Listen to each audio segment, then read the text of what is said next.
bukan efek dapat, justru malah efek samping gitu aja sih. Oke, baik, terima kasih. Semoga bisa menjawab ya akun dari Burhanuddin. Ya, tapi prinsipnya adalah kita harus cari tahu penyebabnya, intinya itu. Oke, baik, terima kasih dok. Nah, dari akun Widya Mukti, apakah kencing berdarah bisa mengganggu kesuburan pada pria dok? Dan apakah bisa disembuhkan? Masalah kesuburan nih dok. Oke.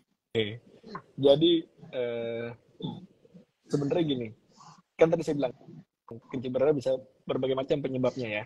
Jadi kalau misalnya ada infeksi saluran kencing atau infeksi menular seksual gitu ya, itu contohnya gampang deh, kayak tadi deh, gonore gitu. Nah, gonore itu bisa bikin kencing berdarah gitu ya. Nah, tapi kalau misalnya gonorenya itu ada di buah zakar, ya itu bisa mengganggu tuh dari kesuburannya gitu. Jadi sebenarnya sih nggak ada hubungan secara langsung antara kencing berdarah dengan gangguan kesuburannya, tidak ada gitu ya.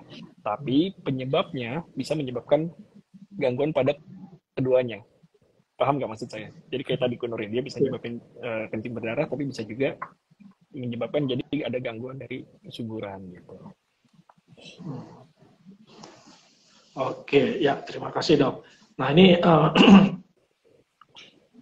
Nah ini yang tadi sudah bertanya nih Burhanuddin, bagaimana dok ciri-ciri seorang yang terkena kencing berdarah? Apakah saat kencing saja atau bisa darahnya menetes walau tidak kencing? Nah silakan dok. Ya, jadi kalau memang kita sebut kencing berdarah, biasanya dia memang bercampur dengan bercampur dengan kencing ya, darahnya ya, gitu. Jadi memang ya terlihatnya ya saat kencing, begitu. Jadi kita sebut dengan kencing berdarah ya, memang yang kita lihat saat berkemih gitu, bukan yang setelah itu gitu. Ya baik, terima kasih dok. Mungkin kalau pada saat tidak buang air kecil tapi ada darahnya, berarti itu bisa terjadi karena infeksi di saluran kencing atau luka di luar gitu dok? Bisa, itu bisa. Iya, betul. Tapi biasanya memang kalau misalnya keluar dari saluran kencing ya, ada darah gitu ya, tapi tidak berkemih, biasanya itu paling sering sih karena trauma ya, gitu ya. Entah kepentok, entah misalnya jatuh terduduk gitu. Nah, biasanya sih seperti itu. Oke.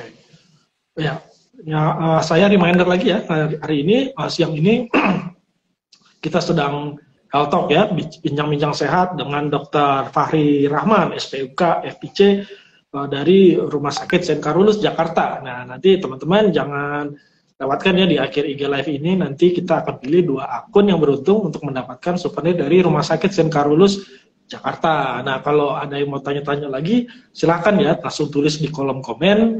Mumpung ada Dr. Fahri di sini nanti yang bisa menjawab ya. Temanya adalah kencing berdarah, apakah berbahaya. Nah, ini mungkin teman-teman ya yang ada pernah mengalami gejala ini tapi malu untuk meriksain ke dokter. Tadi Dokter Fahri sudah menjelaskan. Boleh ya. tanya di sini ya. Tapi jangan malu-malu Boleh ya, tanya ke dokter ya. Kenapa mesti malu-malu? Masa malu-malu, apalagi yang nama akunnya nama asli. Gak apa-apa, tanya aja gitu ya. Oke. Nah, kita teruskan ya. Ini kalau si Burhanuddin tanya melulu nih, banyak nih. Oh, bagus tuh, bisa jadi pemenang berarti itu. Siap-siap dihubungin ya, Burhanuddin.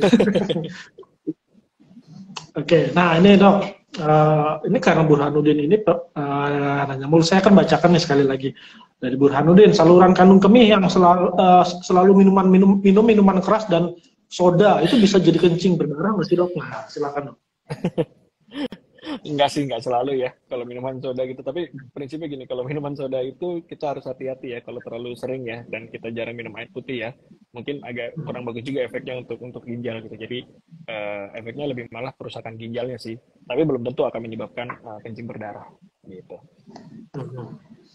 Oke, semoga menjawab ya Burhanuddin. Tapi bukan berarti terus boleh minum alkohol banyak-banyak ya.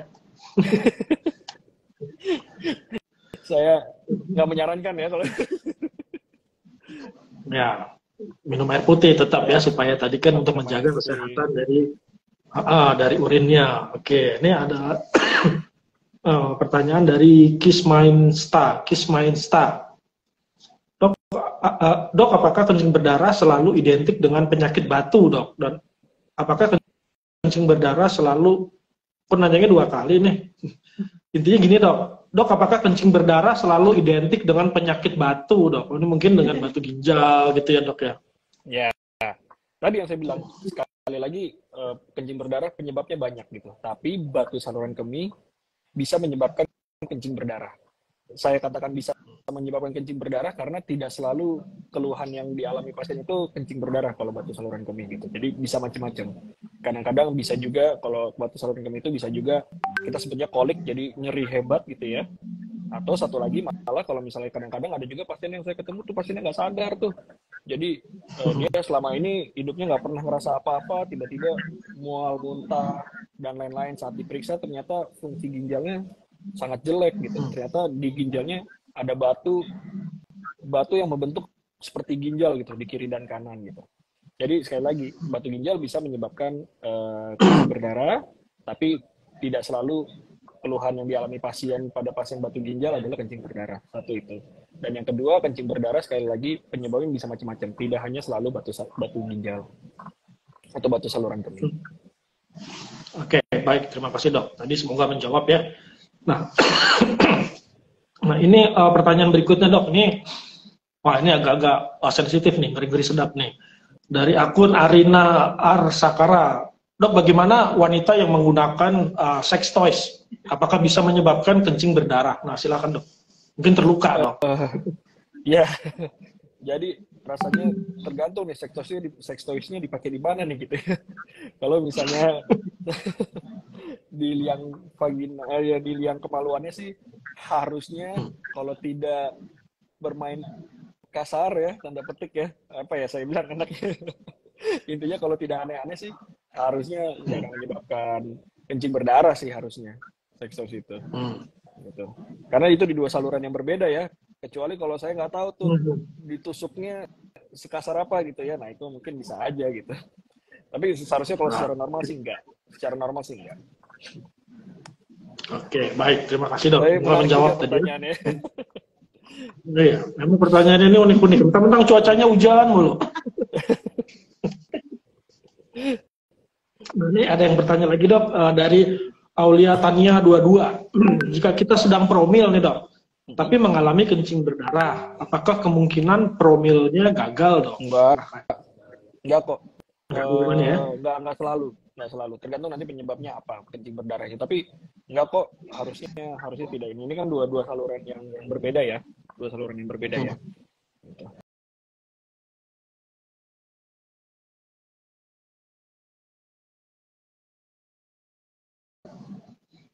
Tapi tetap harus periksa ya kencing berdarahnya kenapa ya. Jangan sampai nggak diperiksa gitu. Kalau misalkan nih saya mengalami kencing berdarah nih pada saat buang air kecil, tapi cuma sekali itu aja, dok. Setelah itu enggak gitu. Nah terus ya udah saya anggap oh ya udah nggak ada apa-apa gitu. Itu aman nggak sih, dok, sebenarnya? Sekali lagi umurnya berapa nih? Mas umurnya berapa sih? Saya hampir 50. Ya umurnya hampir 50. Sudah tua. Kalau hampir 50, saya rasa kalau misalnya kencing berdarahnya yang terlihat, yang tadi saya bilang terlihat, merokok nggak? Oh enggak. Oh enggak, oke. Tapi sejujurnya kalau misalnya kencing berdarah terlihat, itu tetap harus dicek lebih lanjut. Paling enggak kalau saya akan mengecek dengan USG terlebih dahulu, bahkan kalau perlu saya lakukan yang namanya sistoskopi. Nah, sistoskopi itu apa? Saya teropong kandung kencingnya. Jadi saya masukin alat kamera ke dalam kandung kencing untuk memastikan bahwa nggak ada apa-apa di situ gitu. Itu sih standarnya sebenarnya gitu kalau ada kencing berdarah. Itu jadi saya sangat tidak menyarankan gitu ya. Walaupun baru sekali kencing berdarah, tapi kencing berdarah yang terlihat, habis itu cuma sekali nih, nggak usah deh gitu. Hati-hati gitu. Jangan-jangan nanti beberapa tahun kemudian ada, tapi ternyata udah lanjut gitu penyakitnya, gitu aja. Jadi pokoknya kalau udah ada kencing berdarah apa yang terlihat, sebaiknya kontrol, sebaiknya berobat. Oke, baik. Terima kasih, dok. Nah, ini juga ya teman-teman semua, sahabat Sehat Karulus, sahabat Good Life ya. Jadi meskipun cuma sekali doang itu, habis itu udah nggak ada apa-apa, tetap harus dicek gitu ya. Apalagi yang usianya masih muda kayak saya, hampir 50. Nah, Oke, nah, nih, tadi yang mana nih pertanyaannya nih? Oh iya, iya, iya. Belum, kok hilang?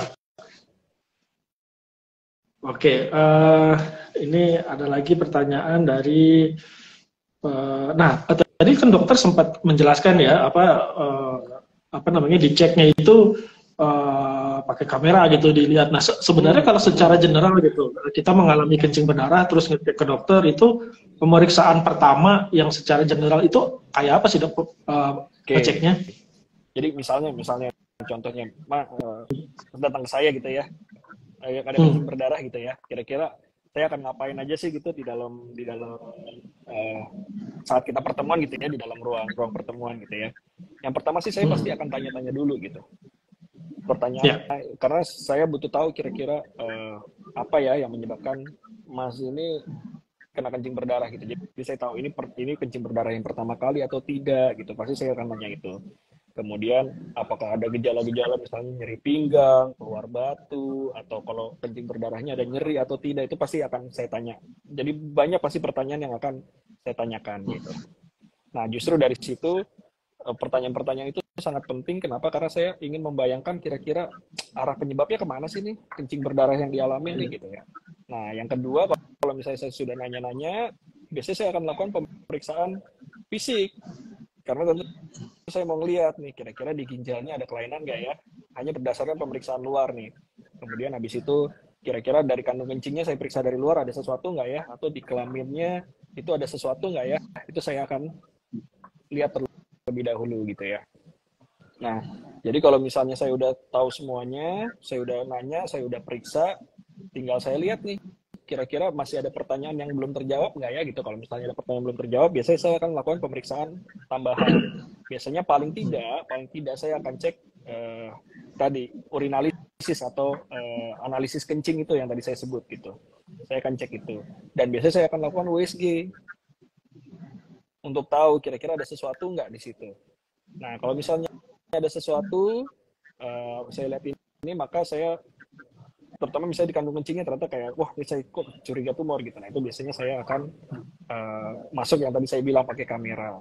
Atau kalau misalnya saya curiganya kok kayaknya batu nih gitu ya, kalau dari USG gitu ya, biasanya saya akan cek yang namanya CT scan. Mungkin saya rasa sobat-sobat saya ini pasti ini ya dengan CT scan gitu. Jadi pada prinsipnya kita akan melakukan pemeriksaan yang menyeluruh lah gitu. Berdasarkan nanti, jadi jangan ini ya, jangan kapok ya kalau saya tanya-tanya banyak gitu. Ntar datang ke saya tanya-tanya banyak, marah lagi. Banyak nanya banget sih gitu, ntar malah digituin lagi. Justru saya nanya karena saya pengen tahu arahnya kemana gitu ya, biar bisa ngobatinnya yang benar gitu. Jadi itulah kira-kira yang akan dibayangkan gitu kalau datang pertama kali. Nah nanti selanjutnya apa yang akan kita lakukan selanjutnya tergantung nanti dugaan kita atau kecurigaan kita itu ke arah mana. Itu aja sih. Tadi kalau batu mungkin saya CT scan, kalau tumor kandung kencing mungkin saya akan minta teropong pakai kamera gitu. Kalau ternyata saya lihat cuma infeksi saluran kencing, mungkin saya obatin dulu langsung gitu, tanpa saya teropong, tanpa saya lakukan CT scan dulu gitu. Nah jadi itu tergantung pemeriksaan saat itu. Oke, baik, terima kasih dok. Nah ini penting ya, karena kadang tuh kita males karena sudah kebayang ngeri duluan gitu dok. Sering pasang kateter pasang kateter semua juga takut, saya juga takut sih mas, cuman ya kadang-kadang kalau perlu ya mau nggak mau. Iya, kalau pasang kateter aja kan kita ngebayanginnya udah ngilu duluan, kadang mungkin gitu kan. Jadi kadang suka orang kalau mungkin mengalami kencing berdarah gitu, imajinasinya udah ya serem-serem duluan, makanya pada males gitu. Pada males, betul. Nah, oke, terima kasih dok atas penjelasannya ya. Jadi sahabat Sehat Karulus, sahabat Good Life, jangan ditunda-tunda ya. Nggak serem gitu ya. Diceknya nanti menyeluruh, jadi biar tahu itu ya penyebabnya apa. Nah, dok, ini pertanyaan dari Ria Indah 0308. Dok, kalau kencing berdarah itu apakah selalu tanda penyakit yang sifatnya kronis gitu? Nah, mungkin kecenderungannya apakah seperti itu dok? Enggak, tadi yang saya bilang nggak selalu. Jadi kalau tadi yang saya bilang, kalau misalnya pada pasien muda gitu ya, apalagi kayak tadi wanita apa namanya, masih hubungan seksual aktif gitu ya, paling sering kan adalah infeksi saluran kencing, dan itu biasanya lebih ke arah akut tuh, atau yang baru saat itu gitu. Tapi kalau nanti semakin tua, kalau penyebabnya memang tumor kandung kencing dan lain-lain, nah itu memang agak lebih sifatnya eh, kronik gitu ya. Nah, jadi kembali tergantung pada penyebabnya apa. Tidak selalu penyebabnya ada sesuatu yang kronis gitu sih. Hmm. Oke, ya terima kasih dok. Semoga menjawab ya. Nah ini ada lagi dari akun Ari Catur. Apakah kencing berdarah bisa disebabkan oleh aktivitas olahraga tertentu dok? Nah silakan. Nah, jadi memang ada beberapa kencing berdarah itu yang disebabkan kalau aktivitas olahraga yang berat sebenarnya, gitu. Olahraga tertentu sih enggak ya, tapi kadang-kadang aktivitas yang sangat berat itu bisa menyebabkan kencing berdarah. Kesannya memang kencing berdarah, tapi sebenarnya itu adalah karena ada otot yang terpecah lah gitu ya. Nah, otot terpecah itu kalau misalnya masuk ke dalam saluran kencing itu bentuknya seperti kencing berdarah gitu. Tapi kalau kita lihat ternyata itu bukan sel darah merah gitu, tapi itu adalah sel yang otot yang pecah itu gitu. Misalnya pada pasien lari maraton gitu ya, hebat gitu, atau yang benar-benar apa namanya, olahraga yang berat gitu. Nah, itu kadang-kadang bisa terjadi kencing berdarah. Itu memang bisa gitu. Jadi kalau memang apa namanya, makanya itu pentingnya tadi saya juga nanya gitu ya, nanya-nanya gitu. Apakah jangan-jangan memang ternyata jangan kencing berdarah ini disebabkan karena memang pasiennya ini sering olahraga berat? Itu bisa aja sih terjadi. Gitu. Oke, jadi Tapi sebaiknya olahraga pada spesifik dasarnya apa nggak ada ya, yang penting beratnya itu. nggak tanya. Oke, ya. Jadi olahraga yang berat, jadi bukan jenis olahraga tertentu dok ya. Nah, jadi kalau mau angkat barbel gitu ya, silakan. Gitu masih selama masih dalam kapasitasnya gitu ya. Jadi jangan dipaksain kalau terlalu berat. Itu kemudian bisa berisiko. Nah, oke. Saya reminder lagi ya bahwa siang ini kita sedang ngobrol-ngobrol nih sama Dr. Fahri Rahman, SPUK, FIC, ya, spesialis bedah urologi dari Rumah Sakit St. Carolus, Jakarta. Dan di akhir IG Live nanti kita akan pilih ya 2 akun yang beruntung untuk mendapatkan souvenir dari Rumah Sakit St. Carolus, Jakarta. Oke. Nah, ini ada pertanyaan lagi dari oh ini yang tadi ini Aulia Tania 22. Dok, kalau anyang-anyangan dapat menyebabkan kencing berdarah nggak sih dok? Anyang-anyangan antara pengen kencing tapi enggak. Ya, jadi sekali lagi anyang-anyangan juga sama, penyebabnya bisa macam-macam. Salah satunya adalah infeksi saluran kencing. Yang kedua bisa juga anyang-anyangan misalnya karena ada sumbatan di saluran kencing bagian bawahnya ya, misalnya karena prostat gitu misalnya. Nah, infeksi saluran kencing yang karena infeksi saluran kencing ataupun misalnya prostat yang membesar itu bisa menyebabkan kencing berdarah. Gitu sih. Jadi sebenarnya anyang-anyangan dan kencing berdarahnya itu adalah sama-sama berupa gejala sebenarnya. Keduanya adalah gejala terhadap satu penyakit tertentu gitu aja sih. Gitu. Tapi bukan anyang-anyangan menyebabkan kencing berdarah, enggak. Tapi karena ada suatu penyebab, contohnya adalah infeksi saluran kencing. Nah, infeksi saluran kencing itulah yang menyebabkan pasiennya kencing berdarah satu, dan yang kedua dia juga merasakan adanya anyang-anyangan. Gitu, misalnya seperti itu. Oke, baik. Terima kasih dok. Ya, semoga bisa menjawab ya. Tadi Aulitania 22 ya. Jadi anyang-anyangan itu juga merupakan bagian dari salah satu gejala penyakit gitu ya. Aduh, ibu produsernya udah ngilu aja bayangin anyang-anyangan. Pernah kena ya Bu ya, makanya ini. Minum yang banyak. Minum yang banyak. Oke. Nah, ini ada pertanyaan lagi dok dari Asi Gentina M. Dok, kalau kencing berdarah itu harus diberikan antibiotik apa nggak sih dok? Nah, sekali lagi balik ke penyebabnya apa. Kalau infeksi saluran kencing, jelas antibiotik obatnya. Gitu. Tapi kalau penyebabnya batu, ya mau kita kasih antibiotik sampai mabok gitu ya nggak sembuh-sembuh ya, karena penyebabnya batu gitu, atau karena tumor gitu. Kita kasih antibiotik sampai mabok ya tumornya nggak jadi kecil gitu, malah jadi makin besar karena kita obatin kan gitu aja. Jadi tergantung penyebabnya. Tapi kalau infeksi saluran kencing jelas itu adalah terapinya. Oke, baik. Terima kasih dok. Nah dok, sebenarnya secara kasat mata kita bisa tahu nggak sih dok, atau ada ciri-ciri khusus nggak sih kencing berdarah yang itu infeksi atau itu yang disebabkan oleh hal lain yang lebih berat kayak misalkan tumor gitu? Nggak ada. Karena secara kasat mata kita, kalau kita lihat bentuknya sama-sama aja. Gitu. Kadang-kadang warnanya pink, warnanya bisa merah pekat gitu. Nah itu apapun itu bisa penyebabnya macam-macam. Jadi kita nggak bisa karena ini karena pink, mungkin karena infeksi saluran kencing gitu. Nah itu nggak bisa tuh. Gitu. Jadi tetap harus dicari tahu. Gitu. Jadi nggak ada tandanya. Baik, dok. Kencingnya nggak bisa ngomong gitu. Oh ini merah pink gitu. Ini karena infeksi gitu. Nggak bisa, kencingnya nggak bisa ngomong sayangnya. Oke, nah dok, kalau kayak tadi tumor saluran kemih gitu, selain kencing berdarah, bisa juga nggak sih kalau kita buang air kecil tapi cuma terasa nyeri aja, nggak ada darahnya? Silakan. Bisa. Jadi tergantung letak posisi tumornya di mana gitu ya. Jadi kalau misalnya tumornya itu ada di leher kandung kencing gitu ya, perbatasan dengan saluran kencing bagian bawah gitu, itu biasanya justru keluhannya adalah di saat-saat terakhir kencing tuh sakit gitu. Bisa aja.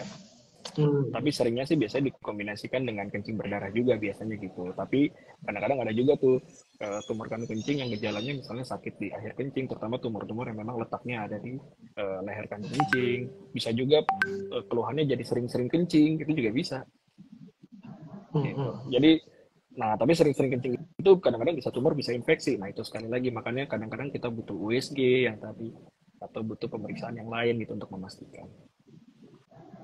Oke, ya terima kasih dok. Nah ini, ini tadi Burhanuddin banyak tanya nih. Bagaimana pemasangan alat penampung kencing atau kateter yang benar pasca operasi sering kencing berdarah dok? Nah jadi kencing berdarah diobatin itu pasang kateternya gimana gitu? Silakan dok. Ini pertanyaannya kencing berdarah setelah dipakai kateter atau bagaimana nih maksudnya ya? Bentar. Mana tadi pertanyaannya kok hilang ya? Oh ini dia. Bagaimana pemasangan alat penampung kencing atau kateter yang benar pasca operasi mungkin karena sering kencing berdarah dok? Iya.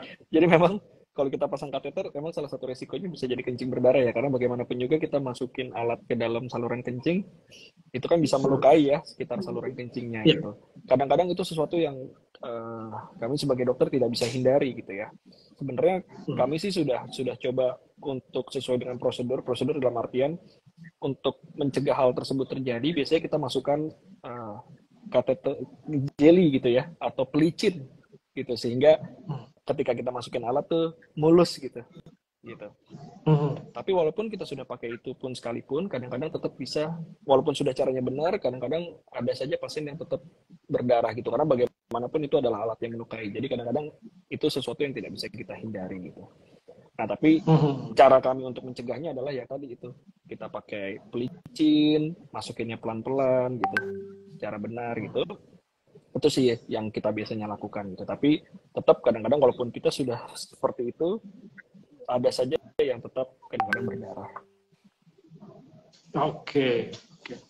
Tapi tetap aman ya dok ya? Iya. Oke. Semoga menjawab ya tadi akun Burhanuddin gitu ya. Memang kalau ngebayangin kateter itu kadang suka ngeri duluan. Ya, terutama pada laki-laki pastikan aja biasanya dimasukin pelicinnya gitu. Itu aja sih.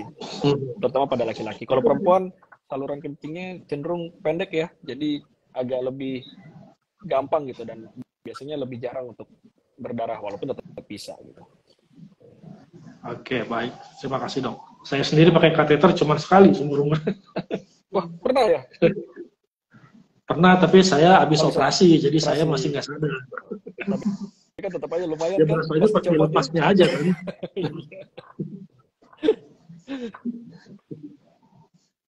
Oke, ini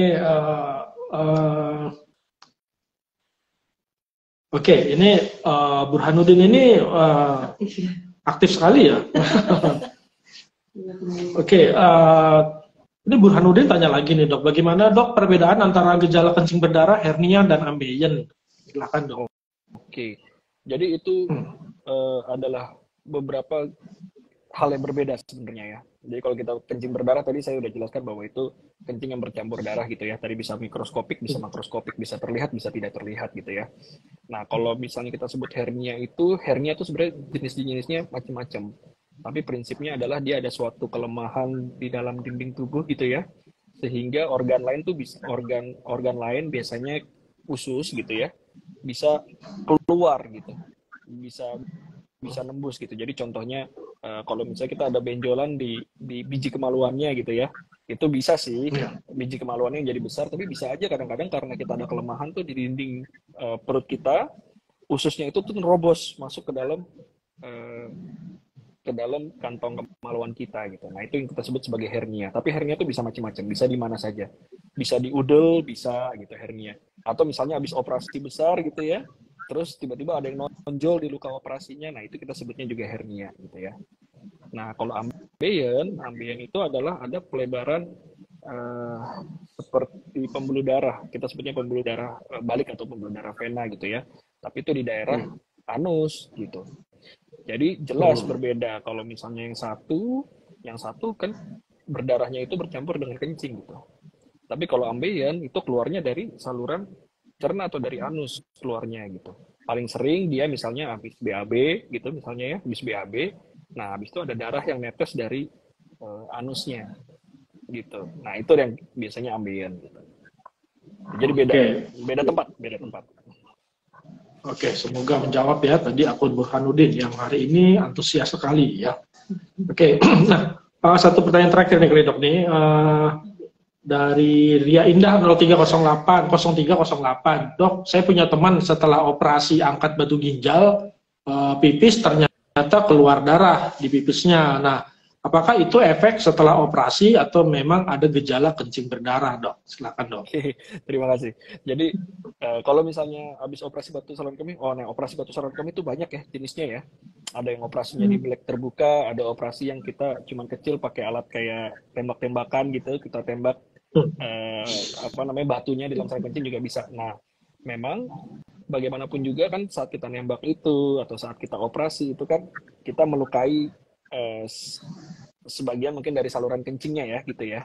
Karena misalnya kalau tadi operasi yang kayak nembak-nembak itu kan kadang-kadang kita untuk masukin alatnya itu kita tembusin tuh dari kulit masuk ke dalam ginjal gitu. Nah itu kan sebenarnya melukai ginjalnya juga walaupun melukainya nggak terlalu besar gitu. Nah jadi bisa saja karena hal-hal tersebut, walaupun batunya habis gitu ya, batunya terambil semua sama kita, tapi karena memang tetap ada luka tersebut, setelah operasi akan ada kencing berdarah gitu. Tapi itu suatu hal yang normal. Ntar dia akan bisa berhenti dengan sendirinya gitu. Jadi bisa saja pas operasi ada kencing berdarah, bisa saja. Karena bagaimanapun kita melukai saluran kencingnya. Gitu. Oke, baik. Siap, Dok. Terima kasih ya. Semoga menjawab pertanyaan ya, Ria Indah 0308. Dan biasanya habis operasi juga kan pasien biasanya wajib kontrol ya, Dok ya. Wajib kontrol, itu bisa mungkin didiskusikan juga sekalian dicek. Betul. Oke, nah Dok, sebelum kita menyelesaikan nih IG Live kita hari ini, ya, mungkin dokter bisa memberikan take home message dulu nih Dok ke semua sahabat Sehat Karulus dan sahabat Good Life untuk lebih aware lagi terhadap gejala kencing berdarah ini. Silakan Dok. Ya, jadi mungkin pesan yang tadi saya sudah sampaikan bahwa kencing berdarah bisa dua jenis ya, bisa yang terlihat, bisa yang tidak terlihat. Dua-duanya kita perlu waspada. Tapi kalau misalnya sudah ada kencing berdarah yang terlihat, waspadanya harus lebih waspada. Kecil gitu ya. Sekali lagi, kencing berdarah bisa disebabkan macam-macam. Salah satunya adalah kanker atau keganasan saluran kencing gitu ya. Yang artinya kalau misalnya kita bicara kanker, semakin dini ditemukan, semakin cepat ditemukan, maka kesembuhannya itu bisa semakin besar. Gitu. Jadi artinya kalau kita bertemu keluhan seperti kencing berdarah, jangan malu untuk berobat, jangan takut untuk berobat. Saya tahu, bahkan seorang dokter pun gitu ya, kayak misalnya saya gitu, kalau misalnya ada suatu gejala, kita juga takut gitu untuk berobat ke dokter. Tapi karena kita takut ketahuan ada apa-apa gitu kan. Tapi justru itu suatu pemikiran yang salah gitu. Justru setiap penyakit sebaiknya kita temukan secara dini sehingga bisa diobatin secara dini juga sehingga tidak terjadi komplikasi atau penyakit yang semakin berat ke depannya. Gitu. Jadi take home message-nya adalah jangan takut untuk berobat. Kita pastikan, lebih baik kita pastikan tidak ada apa-apa atau kita temuin penyakitnya itu secara dini dibandingkan ketika nanti sudah telat. Gitu aja sih. Oke, baik. Terima kasih dok ya. Jadi jangan ragu-ragu ya, begitu ada gejala lebih cepat lebih baik ya dicek ke dokter. Oke. Oke. Dokter Fahri, kita akan mengumumkan nih ada 2 nama pemenang yang sudah masuk nih dari tim produksi, yaitu akun ini benar Burhanuddin dan Arina _Arsakara ya. Selamat ya buat Burhanuddin dan Arina Arsakara ya, mendapatkan souvenir cantik dari Rumah Sakit St. Carolus Jakarta. Nah, Oke, Dokter Fahri Rahman, terima kasih ya dok sudah memberikan pencerahan ya hari ini. Makasih juga cuaca yang diundang. Ya, jadi teman-teman yang tadi habis makan siang ngantuk, mendung ya kan, hujan-hujan gitu, semoga bisa mendapatkan informasi yang sangat berguna ya dari Dokter Fahri hari ini. Dan semoga bisa tetap sehat ya semuanya, karena besok hari libur, jadi jangan sampai weekend liburan terus sakit gitu. Oke, Dokter Fahri, terima kasih ya, tetap sehat dok. Sehat-sehat semuanya. Selalu semangat dan semoga kita bisa berjumpa lagi ya di topik-topik Health Talk berikutnya yang lebih menarik lagi. Oke, bye.